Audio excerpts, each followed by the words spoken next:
আলাইকুম দেওয়ান স্যানিটারির পক্ষ থেকে সবাইকে স্বাগতম। আশা করি সকলেই ভালো আছেন। তা আমরা মূলত যে ফলছাদে যে ওয়ারিংগুলো করি বা ফলছাদে যে মিলানো, ঠিক আছে, পানির লাইন আমাদের আজকে মিস্ত্রি মিলিয়েছে। তো দেখুন আপনারা, এটা হচ্ছে গরমের যে গিজারের আউটপুট, ঠিক আছে, আর এটা হচ্ছে গিজারের ইনপুট, ঠান্ডার লাইন, আর ওটা গরমের লাইন, ঠিক আছে। এখানে গিজার বসাবে।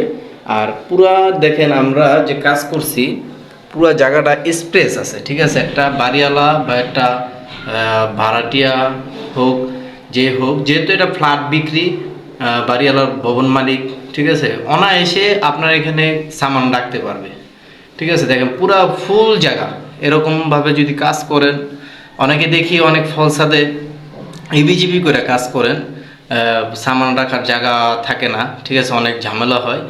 তো দেখেন এইভাবে কাজ করলে যেমন পুরো জায়গাটা স্পেস ফ্রি পাইতেছে, ঠিক আছে।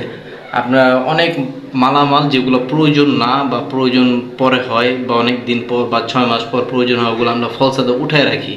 যে মালামালগুলো যেমন লাকিস, হ্যাঁ, হান্ডি পাটিল, ঠিক আছে, আরও বিভিন্ন যে মালামাল ইত্যাদি যেগুলো আছে, ওগুলো আমরা ফলসাদে উঠে রাখি। তো এরকম স্পেস ভাবে সবাই কাজ করার চেষ্টা করবেন, যে যেন জায়গাটা, ফলসাদের জায়গাটা যেন বেঁচে যায়।